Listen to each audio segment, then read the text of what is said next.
Today, we're diving into the season preview of one of the most important Pacers to watch this season. Rookie guard, 6th overall pick, Bennedict Mathurin. What are the key roles, stats, and questions to watch about his season? What stats could he end up with? We'll dive into that all and more on today's Locked On Pacers podcast. You are Locked On Pacers, your daily Indiana Pacers podcast. Part of the Locked On Podcast Network, your team every day.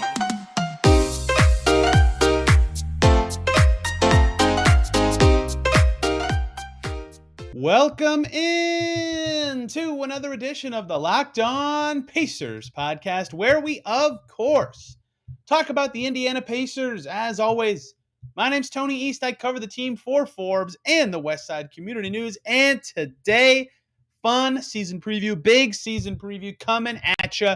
Bennedict Mathurin. We're talking all about the 6th overall pick, his upcoming rookie year, what to watch for, what his stats could be, what his role will be, what will the big questions be about his season. All the juicy stuff. One of the most important picks in franchise history. Highest Pacers draft pick since the mid-1980s. Not pressure on him. That's unfair for a rookie. But there is sort of a lot of hope and belief put in this kid, Bennedict Mathurin, to be someone who can get the Pacers back from where they are now, back to being the Pacers who are a playoff mainstay and have a competitive and talented roster. And obviously, Tyrese Haliburton projects to potentially be better, but Bennedict Mathurin, 6th overall pick, who knows? Could be a tremendous player. I'm looking forward to diving into his season today.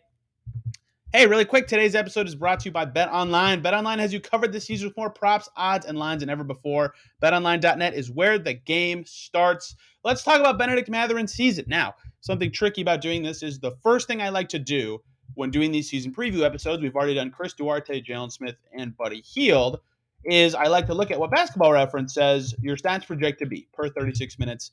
They have a formula they use based on players' role, stats, past, age, things like that to say, okay, this is what it projects. Our system says this player's stats will be this season. Unfortunately, they can't put anything in for rookies because they have no idea. The players never played in the NBA before. Andrew Nembhard didn't have anything either when we did his season preview with the bench guards a week ago. So there's not a lot to project what Bennedict Mathurin's stats could look like. But what we can do is look at some similar players from recent drafts, some 6th overall picks from past drafts, and I want to talk about Chris Duarte. I'm going to start by talking about Duarte because Pacers fans know him better. The thing about Duarte and Mathurin, I don't think they have identical skill sets. They're not even that similar. I think Bennedict Mathurin projects to be better off the bounce, can attack more, can slither past defenders more. Duarte projects to be a better shooter, a little bit better defender. You know, I wouldn't call them similar players. I will say, though, as rookies, I think their roles could look a little similar. You know, Duarte started at times last year and actually was given the green light to shoot a little more often than I expected from him as a rookie. And with Brogdon missing time and LeVert missing time and others out, he often was sort of a tertiary offensive weapon and got up quite a few shots per game for the Pacers last year, ending his season at a little over 11 shots per game. It was much higher than that in the early portion of the season. But as the Pacers got healthier, he played with the second unit and was tasked with, more creation for himself at that stage.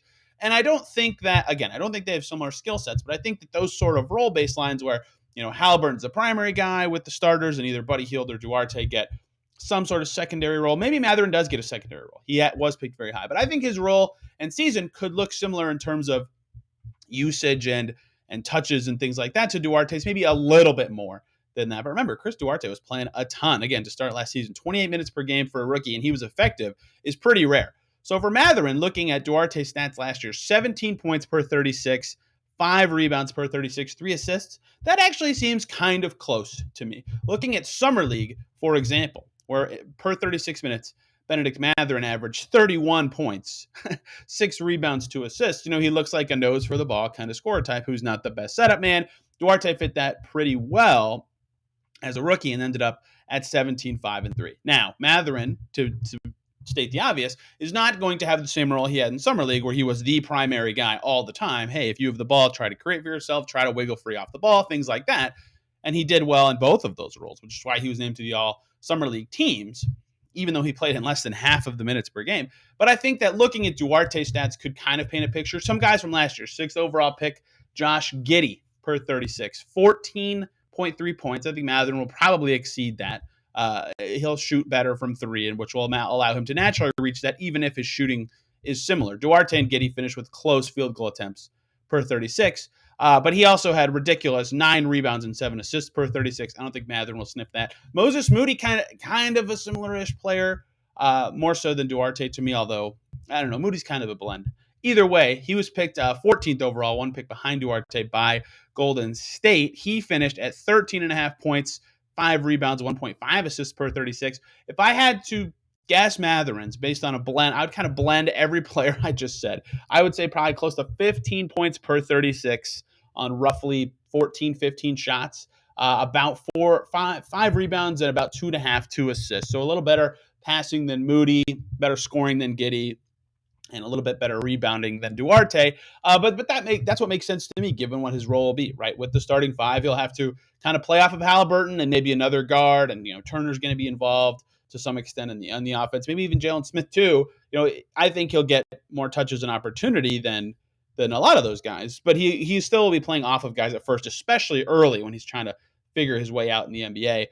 Chris Duarte was chucking in his early games, but a lot of those were set up by other players. And then if he's playing with the second unit more and has more opportunity as the season goes on, or I'm not saying he won't start, but just getting more lead ball handling opportunity, that'll sort of ratchet up and things like that. But I think at first he'll start a little lower. So that's where I think his stats will end up this year, and kind of his role projection, because that's kind of an important part of looking at a guy's stats for the year is what are they going to do, right? If Mathurin ends up not starting at some point, they decide to go maybe Halliburton, Hield, Duarte, and then play Mathurin for 28 to 30 minutes off the bench, which isn't a ridiculous idea. I think he should start for sure.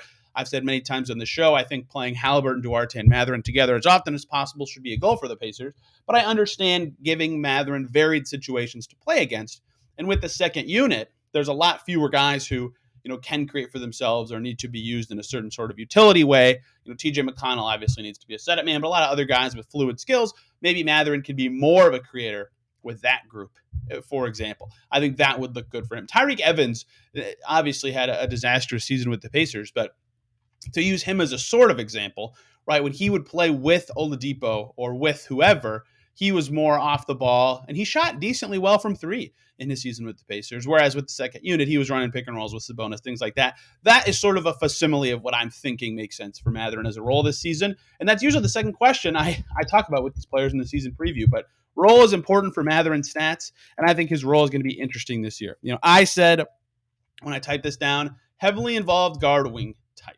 I don't know if he'll start every game or what the Pacers are thinking there, but what makes Mathurin interesting from a development standpoint is not only can he play with Hallie and learn how that fit works, he can play the 2 and 3 most likely in certain situations, depending on who else is in the game, which will allow him to see a lot of situations, which will allow him to develop with more players and more lineups. So I think that will be fascinating. So how much and how often he handles the ball is going to be the interesting part of his role. It could depend on who's next to him. It could depend on if he starts or is coming off the bench. I think that will be the best way to look at his role this year. I think that's a sort of reductive way to look at it. But given how the Pacers are set up, where they have a lot of guards who make sense to try to play, not a logjam, but just guys who should play and develop, Mathurin's role will kind of be lineup dependent to me. If he's there with Halliburton, he'll be more, how do you wiggle free away from the play? How are you getting open? How do you attack a wimpy closeout? Things like that are the skills that will be worth watching for him. And when he's out there with other guys like Nembhard or McConnell, or maybe it's him and Hield and Nesmith, I don't know who could be out there, a number of guys. It'll be more about what can you do with the ball? Can you get into the teeth of the defense, make guys rotate, and get someone else an open shot? Can you run a set well in a way that makes the defense pay attention to you and lets things flow correctly, right? Things like that. And defensively, a lot of those questions will be the same, right? Do you defend well with the, one of the best, whatever Halliburton is, 50 players in the league? Can you and Miles Turner defend a pick and roll well together? Can you and a lesser defender defend pick and rolls well together? These are the sort of things that will matter for his role, and how much he's guarding the ball, similar to how much he has the ball, will be interesting to know with his role. Does he fit in better as a team defender or an on-ball defender? Or does he do well in both? He has shown in the past a tendency to do well at both of those things. That's part of why I finished with him 5th on my draft board. So I'll be curious to see what his role is, but I think the fact that it can be dynamic, right? The fact that he can play in several roles at the 2 or the 3 is good. That's good for his development. He'll see a lot of coverages.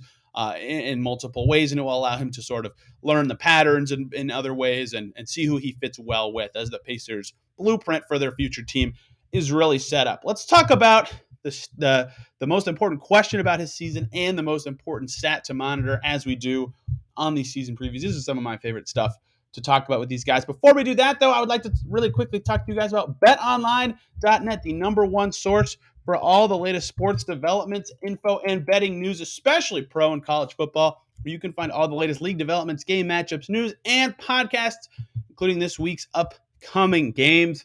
Colts in Jacksonville, where they historically do not do well. They're favored by 4 after that Texans game. I don't know how I feel. We'll see. It's going to be interesting. You can get that line over at betonline.net, your continued source for all your sports wagering info and the fastest and easiest way to check in on all your favorite sports and events, including MLB, MMA, boxing, and golf. Head over to that website today or use your mobile device to learn more about the trends and the action over at betonline.net, because BetOnline is where the game starts.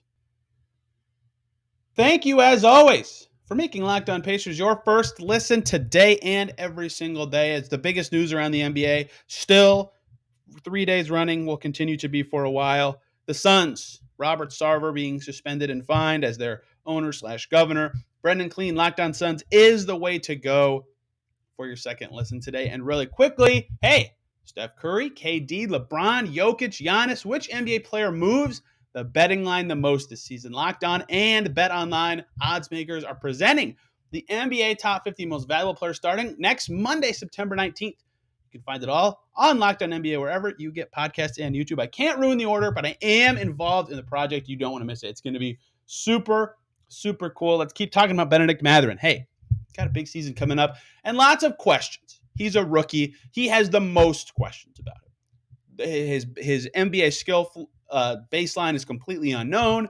Who he fits well with and won't fit well with is completely unknown. And there's a lot of questions from fans about what does it look like to have a high draft pick on your team.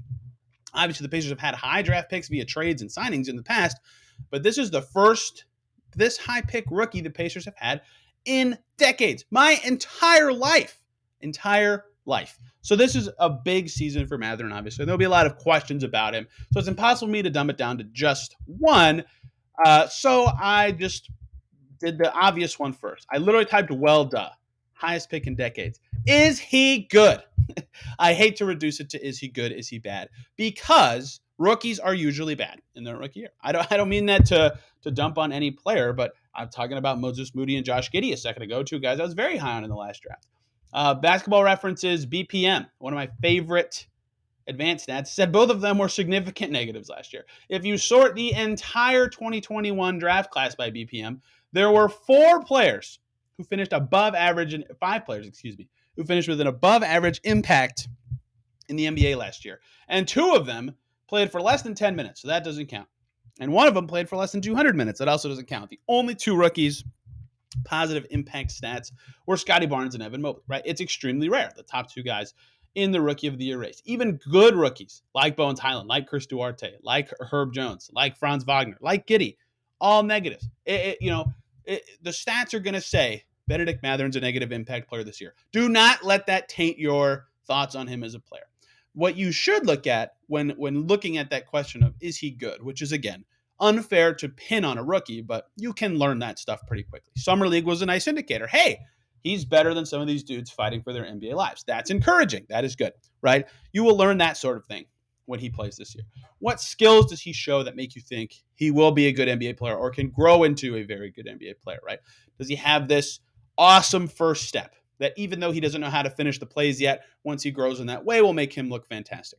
Does he have a really solid ability to wiggle free away from plays as a cutter, as a guy popping up behind the three-point line? Those things will matter. If he can't be an awesome on-ball player, but he can be a great off-ball player, that's still fantastic, right? Can he defend at a very high level? That looks like something he could be good at based on his tape at Arizona, but you never know when the players are bigger and faster and stronger. Every rookie always comments on that at some point in their career, right? And it's unlikely that Bennedict Mathurin shines in any particular area as a rookie. And I think that's important to beat into heads of fans. It's okay if he struggles at times. Rookies struggle. Even Duarte, who had a wonderful start Wonderful start. The NBA did their rookie power rankings. He was like the rookie of the year favorite for like a month, and he finished 10th basically by finishing last on second team all rookie.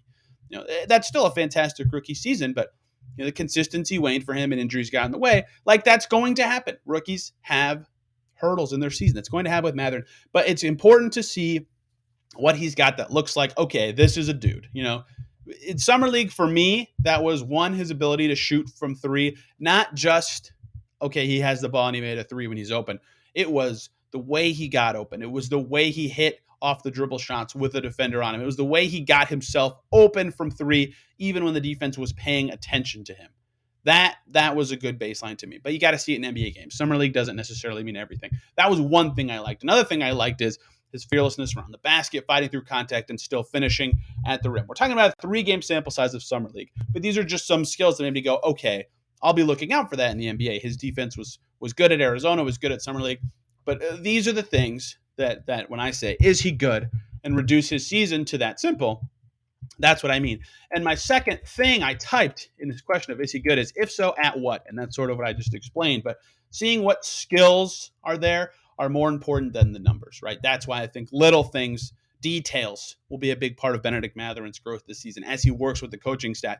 And another part of this question is like looking at his tape from game 1 versus 82, what noticeable differences stand out? Where is he more comfortable? How has he grown? What has he added? Because that can be indicative of if this guy gets better every year. This is something Kevin Pritchard likes. He noted this, when they got the summer they got Brogdon and Warren and Lamb and somebody else. He said something he likes about all the guys they got that summer is they get better every year, which, obviously improvement is good, but they like the game. They like improving. If Mathurin can show that improvement, I think that will do well in the Pacer ethos. The other question that I typed for his season, how does he fit with Tyrese Halliburton? Big question for the Pacers, not this year, not next year, but the next half decade, maybe more, depending on how good those two guys are and how long they're with the Pacers. If they fit very well together, that is fantastic for the long-term projection of the Pacers franchise, right? That means they have at least two of their core of their next team, if they fit well together. That is going to be a massive thing to watch. How do those minutes go? How do their skills complement each other? How do they set each other up? How do they make each other better? And if their fit looks clunky at times, that's okay. One of them's a third-year player and one of them's a first-year player. It's going to look clunky at times. They've never played a game together ever. Yeah, they've hung out. They've practiced together. They've never played a game together. That will be a big question. How does that look? How does that evolve?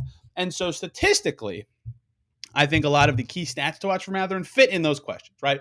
His net rating with Halliburton, I will track that. I might make that a segment, a weekly Locked On Pacers segment this season. What are Mathurin's numbers? What are Halliburton's numbers? And how do they look together?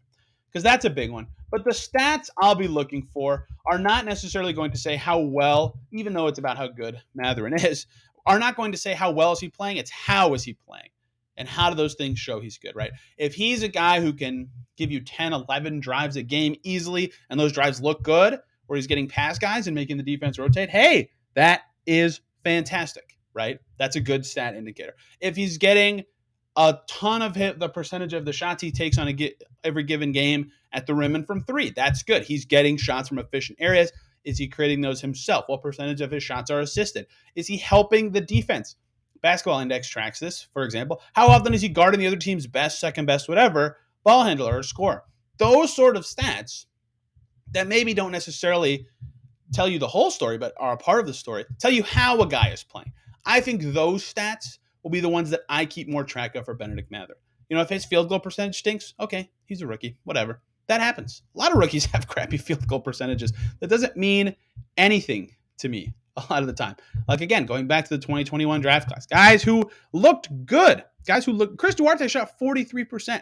Jalen Green closed this season incredible. He finished at 42.5%. Josh Giddey was one of the best 5 rookies last year. He shot 42%. Bones Highland, considered one of the best rookies last year, 40% from the field, right?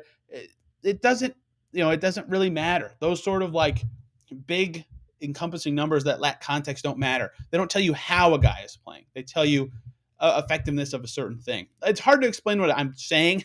I've noticed as I'm talking, but I'll be looking at stats that indicate the way Bennedict Mathurin is playing more so than how effective he is at any particular thing, if that makes sense. And that will be kind of indicative of what can he grow in, where can he get better, where is he good, where is he impacting the game, how is he able to already impact the game. Those are the stats that will be key for Bennedict Mathurin this season as he grows from a number 6 pick. Pacers really hoping he can be as good as some past number 6 picks and can pop for them as their highest pick in 3 decades. The way I like to close these shows is talking about how important a player is to the success of the Pacers this season and how important they are how they are angling for their spot on the Pacers long term. Those questions are a little different when talking about your 6th overall pick rookie, but I still think context can be set with Bennedict Mathurin for this season. Let's answer those questions really quickly. Before we do that, though, I want to talk to you guys about Acre Pro. When it comes to land sales, it pays to have experts in your corner. Acre Pro Midwest Farm Group are your local farmland specialists. With decades of experience in Indiana agriculture, nobody knows the market better. Whether you're doing a 1031 exchange, expanding your operation, selling a row crop farm, your local Acre Pro agent will walk you through the land process and ensure the deal is done right. Great service, just the beginning. Acre Pro provides unparalleled land data, soil ratings, elevation, flood zones, land valuation across parcels so that you can get the full picture up front and be confident in the entire land market. Your agent will cater to each of your individual needs and help you navigate the complexities of buying and selling land so that the progress is made simple. Experience the ease of Acre Pro by working with farmland specialists like Kyle Rule, Brady Hammond, Neil Hurt, and Kyle Spray. Visit acrepro.com or call 765-587-3185 and talk to your local land expert today. Again, that's 765-387-3185 or acrepro.com. Thank you, as always, for making Locked On Pacers your first listen today and every single day. For your second listen, Donovan Mitchell introduced in Cleveland as a Cav. Crazy. That's been done for a week and a half now, but his presser was fascinating. And the Locked On Cavs guys will break down all the latest and greatest about Donovan Mitchell in Cleveland for you. Let's talk about Bennedict Mathurin's upcoming season for one more segment here. And one question I've been asking for guys for every season I've done season previews is how important are they to the success of the team? But this year, the future is really important too. So we'll talk about both of those factoids with Bennedict Mathurin now. How important is Bennedict Mathurin to the success of the Pacers this year? Well, I have to use the context I've used for every player when answering this question. It depends on what rubric you use. If you evaluate this Pacers season solely based on their record, probably not that important to their season. You know, they're looking like a team that Vegas says will win in the mid-20s in games. The rosier projections say maybe the high 20s. I have them at 26 myself. Teams that are bad, rookies are not good. They don't help that team win. Bennedict Mathurin will have games where he helps the Pacers win. He will also have games where it's tougher because he's a rookie and he's learning and he doesn't know the speed very well and he doesn't know the patterns all perfectly yet. Heck, he doesn't know how to play 82 games, right? There's a wall that comes after 20, 30 games because they've never played that many in a season before with that much travel, things like that. That will happen. He will have struggles. It happens to every rookie ever, right? He will not be an exception. So, all that to say, I think that I say this too much, I think, but I usually subscribe to the theory that rookies are not impactful players in their first year. They can be in their second year. They can be very good in their second year. In general, outside of generational talents, rookies are not good as rookies. So, under the premises of wins and losses, I don't think Bennedict Mathurin's that important to the success of the Pacers this year. It's not like him being amazing will make them way better. I think it'll make them better than their projections, obviously, but it's not like him being terrible will really sway projections either. Most projections project rookies to not be that good. So yeah, if he's a positive player, they might win in the mid-30s in games, but he's not going to be the most important player to their win-loss to me. But that's a very negative way of looking at how important he is to the Pacers season because there's a second rubric or a second way to define success for the Pacers this year. And I think this is the more important one, personally. That's development, growth, improvement. The Indiana Fever were also young this past season, and they went 5-31. But their goal before the season was not to win a lot. Their goal was to improve, as physically stated by their interim general manager, Lynn Dunn. I think that's a great way to put it for the Pacers. It's not about necessarily winning more games than last year. It's about Tyrese Haliburton being better, Bennedict Mathurin getting better throughout the season, Chris Duarte being better, all the young guys getting better, being better, and growing throughout the season. And for the Fever, Nalissa Smith grew a lot as a rookie, Lexi Hall, Destiny Henderson. All that to say, that is a good way to look at it for the Pacers this year. And so, how important is Bennedict Mathurin to the Pacers' success under the guise of improving, developing? Hugely so. Probably the most important Pacer under that guise. Maybe Haliburton, but he's already good. He was good last year, right? For Mathurin, particular skill improvements, impact improvements, general feel for the NBA improvements that come with being a rookie will be massively helpful for him. He will get better throughout the season, as every rookie does, even with those ups and downs I already mentioned. He will get better. He just will. Every player does. So he is very important under the improvement guide. If he can be much better by the end of the season, looking like a guy with a ton of momentum going into year two, like Jalen Green, for example, last year. Jalen Green struggled is harsh because, again, rookies are typically bad. But Jalen Green's splits last year were massively different pre and post All-Star break, right? After the All-Star break last year, from the All-Star break to the end of the season, second overall pick Jalen Green averaged 22 points and 3 assists per game on 48 39 splits. Like, he was an awesome dynamic offensive player, and he finished the season with a 41-point game, right? He clearly got a ton better throughout the season as he figured out his spots, how to get open, how to shoot, all these sorts of things. And with Mathurin, I think that is the similar level of how important he is to the Pacers' success. Well, if you look under the guise of improvement and development, very important. You'd hope he has a season like Jalen Green. Well, you hope he starts strong too, but if he, in general, getting better throughout the season, showing clear signs of progress, obviously, I think is key for every young Pacer. But in Mathurin's case specifically, very, very important. And I'll be fascinated to see how much better he gets throughout the season. Now, the second question I've been asking for players is, are they angling for a spot on the Pacers long term, and how important are they to the success of the Pacers long term? That's not a question I've had to ask in past season previews, but now the Pacers are in a rebuild, or whatever term, whatever you want to call it. They're changing their roster. They're going in a new direction. The boat, as Kevin Pritchard has described it, is pointed in a new direction. Is Bennedict Mathurin angling for a spot on the Pacers long term? Hell no. I typed LOL no on my notes. He has a spot on the, as long as he's not terrible, he's got a spot on the Pacers as long as he wants. Looks like he could be one of their best draft picks in a while, mostly based on the position he was drafted, but that's still important for a young and growing team. So, no, he's not angling for a spot on the Pacers. He's going to be on the Pacers. Like with a lot of young players, though, I say the same thing. I said this about Isaiah Jackson. I said this about Chris Duarte. I said this about Aaron Nesmith, right? Bitadze, the same thing. He's not necessarily angling for a spot on the team. I think Mathurin will be on the Pacers no matter what, unless they trade him in a blockbuster move.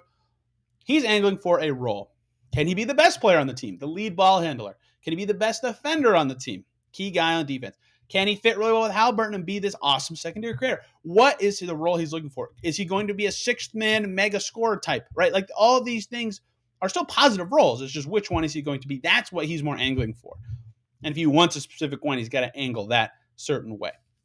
So I usually talk about a guy's importance to the Pacers long term by talking about that if they're fighting for a spot. But in terms of his actual importance to the Pacers long term, I mean, there's a chance Bennedict Mathurin is the second best young player on this team long term. That's extremely important. If the Pacers want to get back to the postseason, which I'm sure they do, every franchise does.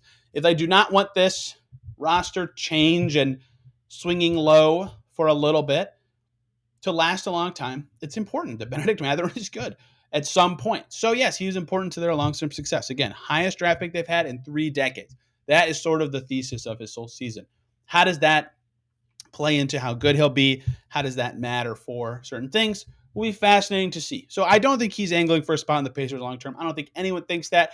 I think he's more angling for a role and angling to show how impactful he can be for the Pacers long term. Sometimes it can be hard to project the seasons for a guy who's never played in the NBA before. I hope I did a good job today covering Bennedict Mathurin's upcoming year, because I think he's a vastly important player for the Pacers. And this is just sort of how the natural offseason cycle goes for teams, especially younger teams. But, he gets drafted, and then he is the story through Summer League, and then it sort of shifts away to the other parts of the roster. A lot of Tyrese Halliburton talk because he's the best player, a lot of roster tweak talks and things like that. But Bennedict Mathurin is one of the 3 most important stories for the Pacers this entire season to me, full stop. I don't think anyone can argue with that.